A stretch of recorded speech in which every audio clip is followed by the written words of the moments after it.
Hello guys, welcome back to my channel Earth Mom Reactions. मैं हूं ज्योति और welcome है आप सभी का मेरे चैनल में। Happy weekend to all of you guys. तो मैंने सोचा कि चलिए वीकेंड के इस मौके में आप लोगों को एंटरटेन करने के लिए एक बढ़िया सा रिएक्शन वीडियो बना देती हूं। मार्केट में कल तक मैंने खबर सुनी कि डिट्टो रानी ने अपनी गलती के लिए माफ़ी मांग दी।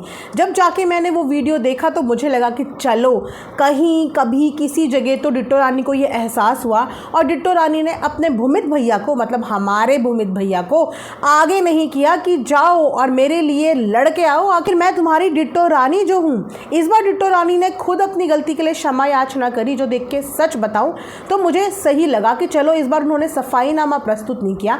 हालांकि ये माफ़ी वाला मुद्दा ही नहीं था, क्योंकि डैमेज जो होना था वो डैमेज हो चुका था और ये वो वाला डैमेज था जिससे कोई भी माफ़ी ठीक नहीं कर सकती। आपने किसी की शरीर को यहाँ पे रिवील कर दिया, जो कि आप कितनी भी माफ़ियों से उसे वापस जो डैमेज है ना वो कंट्रोल नहीं कर सकते। लेकिन शिक्षा आगे के लिए आपको ये लर्निंग ज़रूर मिल सकती है कि भाव में, व्यूज़ के अभाव में कभी भी इतनी जल्दबाजी ना करें कि आपको यही ना पता चले कि आपके आगे पीछे के लोगों ने कपड़े पहने हुए भी हैं या नहीं पहने हुए हैं, चाहे फिर वहाँ पे अंधेरा हो चाहे फिर वहाँ पे उजाला हो। क्योंकि एक YouTube पे काम करने वाले क्रिएटर होने के नाते जब हम भी शूट करने के बाद अपना वीडियो देखते हैं तो खुली आंखों से देखते हैं, बंद आंखों से नहीं देखते। छोटी मोटी गलतियां जो कुछ सेकंड्स की होती हैं वो मैं मानती हूँ कि एडिटिंग के समय इधर उधर हो जाती है, लेकिन एक पूरे कमरे का बनाया हुआ वीडियो जहाँ पे इस चीज़ पे ध्यान ही ना जाए कि दूसरे बंदे ने, आगे पीछे वाले बंदों ने कपड़े नहीं पहने हुए हैं, ये छोटी नहीं, ये बहुत बड़ी गलती है, बहुत बड़ी। और इस गलती के लिए आपको माफ़ी मिलनी भी नहीं चाहिए, समझ रहे हो। लेकिन शायद हो सकता है कि उन दादी अम्मा ने ये सब चीज़ें देखी ही नहीं हो, उनको पता ही ना चला हो, बट उनके बजाय अगर कोई यंग इंसान होता तो शायद आज चीज़ें बद से बदतर हो जाती डिट्टो रानी के साथ और इनकी कोई माफ़ीनामा यहाँ पे काम नहीं आता। और अगर इनफैक्ट इनके ही परिवार के किसी सदस्य के साथ ऐसा किसी और के द्वारा हो जाता तो ये भी क्या उस चीज़ के लिए कभी किसी को माफ़ कर पाते? कभी भी माफ़ नहीं कर पाते। बट चलो, कहते हैं ना कि कभी कभी थोड़े में ही इंसान को संतुष्ट रहना चाहिए, क्योंकि थी तो इन्हीं की दादी, बेइज्जती हुई तो इन्हीं की दादी की हुई, अंग प्रदर्शन हुआ तो इन्हीं की दादी का हुआ।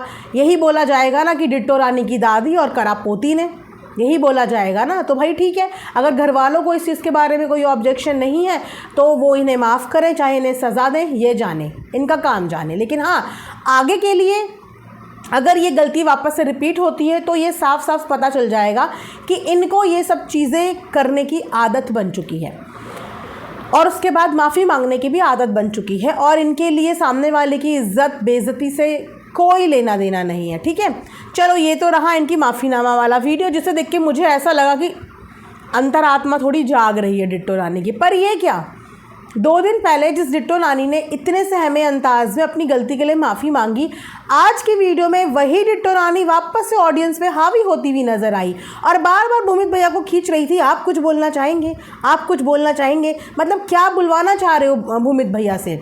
वही जो वो ऑडियंस को बोलते हैं, कुत्ते बिल्ली अलाना फलाना, वही बोलना चाह रहे हो। मतलब कांड करे सारा बीवी और उस कांड की लीपापोती करने के लिए आगे आए पति और फिर उसके बाद ट्रोलिंग सहे पति। तो भाई इतने कांड करते क्यों हो और बैक टू बैक इतने सारे कांड क्यों करते हो?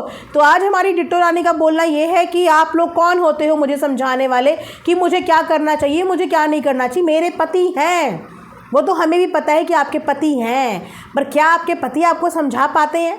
क्योंकि ऐसा लगता है कि आपके पति आपको नहीं समझा पाते, आप अपने पति को समझा देती हैं। और शायद अगर वो आपको समझा पाते तो आपसे बैक टू बैक इतनी सारी बदतमीज़ियाँ या इतनी सारी गलतियाँ होती ही नहीं, अगर वो वाकई में आपको समझा पाते। थोड़े दिन पहले इन्होंने ही अपनी वीडियो में बोला कि इनके पति को कैसे पता चला, डिट्टो रानी की चुगली द्वारा इनके पति को पता चला कि सोशल मीडिया पर उनके पति के लिए क्या बोला जा रहा है। इनकी सास को तक भी इन्होंने ही बताया डिट्टो रानी ने कि सोशल मीडिया पे क्या चल रहा है, जिसकी वजह से इनकी सास अपसेट हो गई। तो अब क्या आपकी सास को ये सब चीज़ें देख के बुरा नहीं लगेगा कि हमारी जो बहू है वो फेरा मारने के लिए मायके पे गई है और वहाँ पे जाके नाच रही है? अब ये कौन दिखाएगा? डिट्टो रानी थोड़ा अपनी भी वीडियो अपनी सासू माँ को दिखाओ, थोड़ा उनको भी पता चले कि यहाँ पे इतना समूह बनाने वाली हमारी बहू ने जैसे ही घर की दहलीज से बाहर पाँव निकाला तो मायके में जाके अपना नाचने लगी। ये देख के उन्हें बुरा नहीं लगेगा, पर क्या इस चीज़ पे आपके भूमित भैया कुछ बोलेंगे? नहीं। तो काहे बात बात पे भूमित भैया को आगे खड़ा करती हो जहाँ पे उनकी कोई गलती ही नहीं होती। मतलब ये सोचिए गाइस कि इन्होंने तो एक्सप्रेस वे की गलती निकाल दी, कि सरासर एक्सप्रेस वे की गलती है, जिस एक्सप्रेस वे में इतने सारे अप्रूवल लग गए, जिसे बनने में इतना टाइम लग गया, और लोगों की सुरक्षा के लिए, लोगों के टाइम बचाने के लिए ही वो इतना लंबा चौड़ा एक्सप्रेसवे बना है। लेकिन भूमित भैया के परिवार को उस एक्सप्रेसवे से इतनी शिकायत हो गई कि ना तो इनको उस एक्सप्रेसवे में खाने को मिला, ना पीने को न मिला, ना जाने को मिला। और इन लोगों ने खड़े खड़े वहाँ पे इतनी शिकायत कर दी, मतलब जितने लोगों ने इतनी मेहनत से वो एक्सप्रेसवे बनाया होगा, इन्होंने चुटकी भर में उन सब की गलतियों पे पानी फेर दिया। तो भाई जब भी ट्रैवल पे कहीं जाओ तो पहले रूट्स का पता होना चाहिए, राइट। उसके बाद अपनी गाड़ी में इतना सफिशिएंट चीज़ें होनी चाहिए कि आप रास्ते में पेट भर सको। और यहाँ तो पेट भरने का सवाल ही नहीं है, क्योंकि पेट खराब हुए पड़े थे। आपने देखा था ना, डिट्टो रानी अपने मायके में जाके समोसा ठूस रही थी वहाँ पे, जहाँ पे जवाई वाला गाना लगाया था। बेचारे जवाई जी ने तो बाद में खाया, पहले बेटी ने ही समोसा ठूस लिया, उसके बाद मायके का खाना भी खाया, ससुराल से भी खा के आई थी। तो जब खा के इतना आई थी और पेट सही नहीं था, तो तरीका यही कहता है कि जब पेट अपसेट हो ना तो कम खाना चाहिए, ताकि जाने की नौबत ना आए कहीं पे भी, राइट। तो किसी भी चीज़ को डेवलप होने में ना समय लगता है। शिकायत करने के लिए इंसान बहुत जल्दी आ जाता है, अरे ये नहीं हुआ, अरे ये नहीं हुआ, अरे उद्घाटन ही अभी कुछ दिनों पहले हुआ, तो क्या वहाँ पे आपके लिए दुकानें भी बन जाएंगी, शौचालय भी बन जाएगा, सारी फैसिलिटी बन जाएंगी? बनेंगी। अगली बार आप जब आओगी इसी एक्सप्रेसवे से तो आई एम श्योर कि यहाँ पर आपको एक आधा शौचालय, एक आधा खाने पीने की दुकान तो मिल ही जाएगी। नहीं, चलिए अब देखिए, जैसे ही इनकी जो परिवार है, इन्होंने अपने घर के अंदर कदम रखा, घर के अंदर कदम रखते ही हाय सफाई का कीड़ा काट गया सबको। मतलब ऐसा लग रहा था कि ज़िंदगी में इससे पहले ये कभी घर से बाहर गए ही नहीं, और इस बार घर से बाहर जाने के बाद इनके घर की तो बर्बादी हो गई। जी हाँ, टंडना दीदी के पति ने तो बर्बाद ही कर दिया। मतलब कहाँ से चुन के, मैं ये सोचती हूँ कि वो कहाँ से चुन के ऐसे शब्द लाते हैं। या तो इनकी हिंदी बहुत कमज़ोर है कि इनको किसी भी शब्द का अर्थ नहीं पता होता, या राइट, या तो फिर ये मीनी वही करते हैं। अब ये जाने और इनका काम जाने, इन्होंने तो घर ही बर्बाद कर दिया कि थोड़े दिन के लिए हम बाहर गए, इनका तो घर ही बर्बाद हो गया। मतलब बर्बाद का मतलब समझते हो कि क्या होता है बर्बाद का मतलब? और पहली बार घर में धूल धक्कड़ देखा है। मतलब मैं ये सोच रही थी, घर इतना गंदा भी नहीं था जितना इन्होंने गंदा है, मतलब कूड़ा कबाड़ा पत्ते पुत्ते सब उस घर में लाके भर दिए। इतना तो घर गंदा भी नहीं था। लग गए पहले दिन से ही, घर के अंदर घुसते ही लग गए साफ़ सफाई में। मुझे लगता है कि भाभी से कुछ ज़्यादा ही इंस्पिरेशन लेके आए हैं। लेकिन भाभी तो वाकई में उस घर की सफाई कर रही थी, क्योंकि उस घर में इतने सारे लोग 16 दिन तक रह के गए, खा के गए। वहाँ पे एक पूरा का पूरा, आप जानते हैं कि 13वीं 10वीं सब चीज़ें वहाँ पे हुई। तो उस घर की सफाई पहले इन सब लोगों को मिल करके उनके साथ करवानी चाहिए थी। बोलिए, करवानी चाहिए थी या नहीं करवानी चाहिए थी? घर से जाते वक्त इनको भी तो ये ख्याल रखना था कि भाभी के ऊपर अकेले पूरे घर की सफाई का जिम्मा पड़ जाएगा। हम लोग 16 दिन यहाँ पे सह परिवार रह के गए हैं, इतनी मेहमानदारी यहाँ पे आई है, यहाँ पे गई है, यहाँ पे इतना खाना बना है, तो चलो जाते जाते भाभी का हाथ बटाते हुए चले जाते हैं, घर की थोड़ी सफाई में इनकी मदद करवा देते हैं। तो भाभी यहाँ पे अकेले घर का कोना कोना रगड़ के धो रही है, पूरा किचन उन्होंने रगड़ के धोया है यहाँ पे।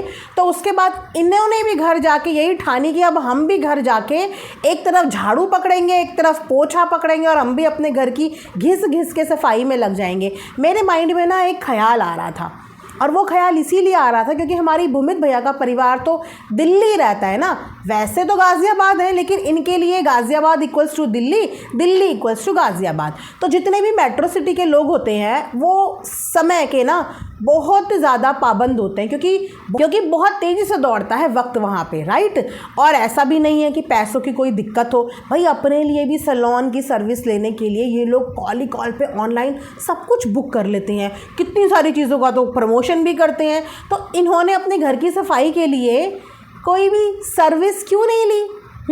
ज़्यादा पैसे नहीं लगते हैं उसमें। आजकल यूसी की सर्विस घर घर है, घर घर कोने कोने में है, तो इतनी आफत मोल लेने की क्या ज़रूरत थी? थोड़े से पैसे खर्च करने थे, एक कॉल करना था और आपके घर की कोने कोने की सफाई हो जाती। लेकिन अगर सर्विस यूसी से ले लेते तो कंटेंट कैसे बनता?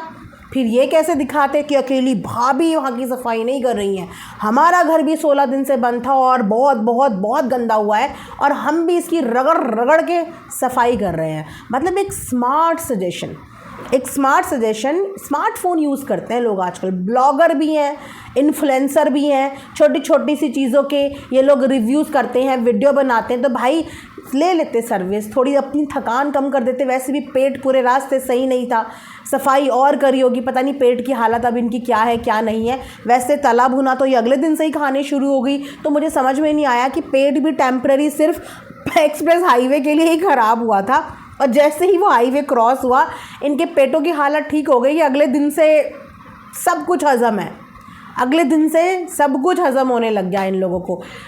चलिए, इसके बाद यहाँ तो इन्हीं के घर की सफाई चल रही थी, तो छोटी वाली ने सोचा वहाँ बड़ी वाली घर की सफाई कर रही है, यहाँ पे ये डिट्टो रानी भी लगी पड़ी है। तो भाई मैं भी तो अपने घर का हुलिया दिखाऊंगी कि मैं भी खाली थोड़ी बैठी हूँ, मेरा घर भी जाने कब से बंद है। तो उनके पति ने तो घर जो है वो बर्बाद ही कर दिया और वो भी वहाँ पर सफाई पर जुट पड़े। तो देखा जाए तो इस समय दोनों को ही सफाई का कीड़ा काट गया है, जिस चीज़ के लिए वो रगड़ रगड़ के यहाँ पर सफाइयाँ शुरू कर चुकी हैं।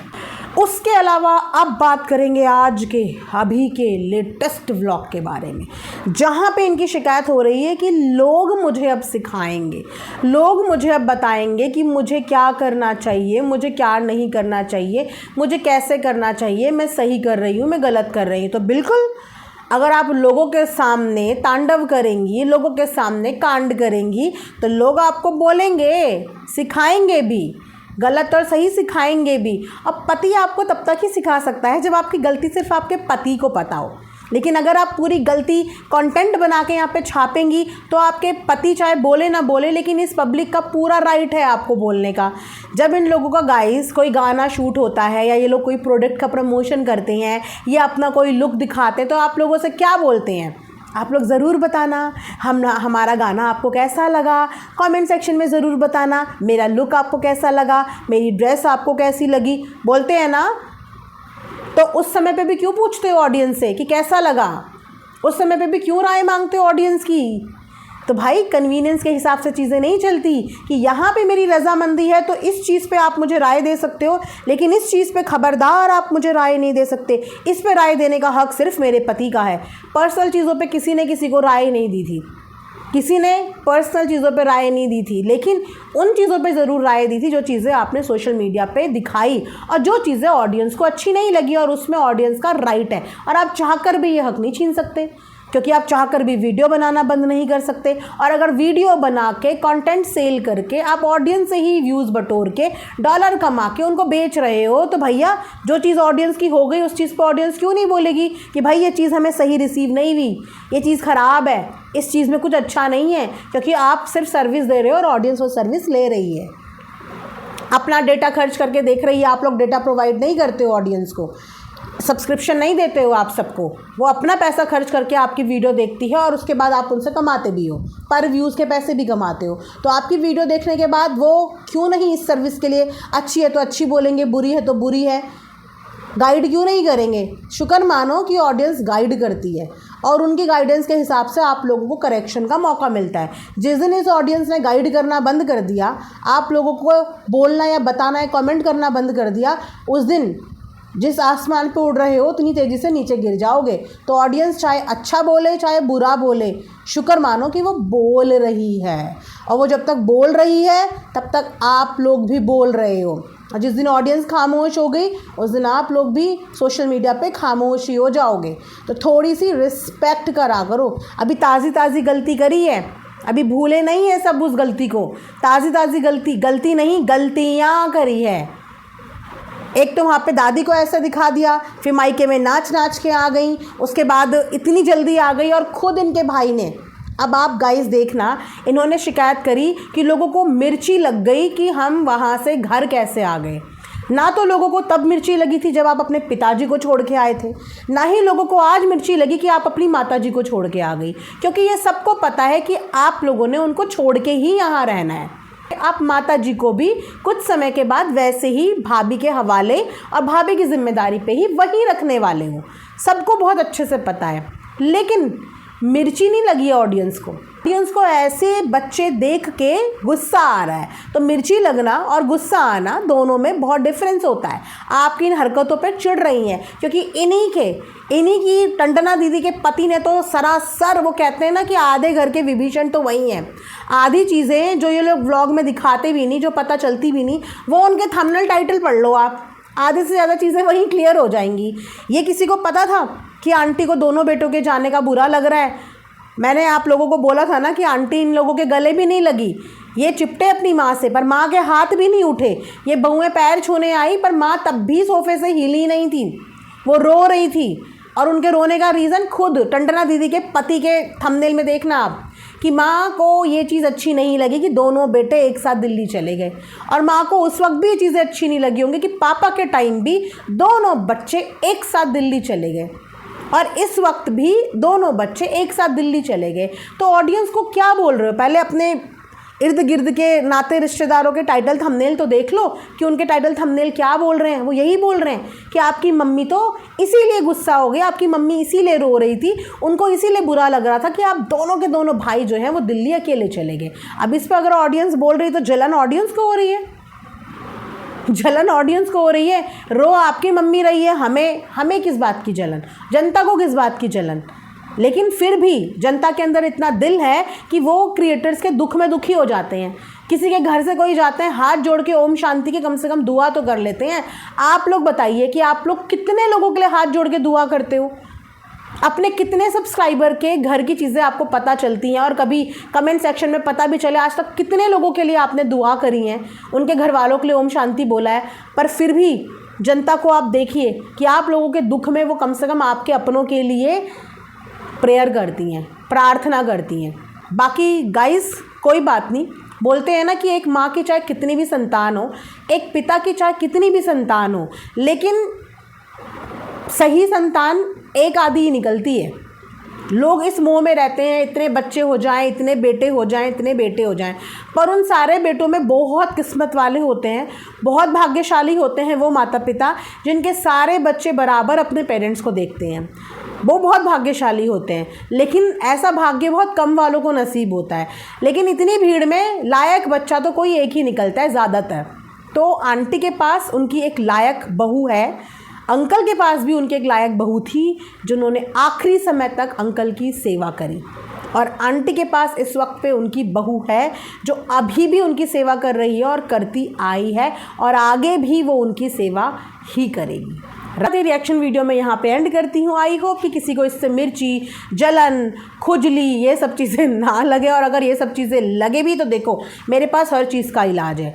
जलन लगे तो भी फ्रिज में जाओ, ठीक है, आइस पैक लगा लो, खुजली हो जाए तो नारियल का तेल लगा लो, ठीक है, मतलब कुछ भी हो जाए होम रेमेडीज़ घर के अंदर ही मिल जाएगी, घर से बाहर मत निकलना, ठीक है। बहुत धूप है बाहर तो बच के अपने अपने घरों के अंदर रहो, धूप से बचो और समर्स को एंजॉय करो। मिलेंगे नेक्स्ट वीडियो में, अपना ढेर सारा ख्याल रखिए। Thanks for watching Earth Mom Reactions. Bye bye, take care, love you all, happy Sunday.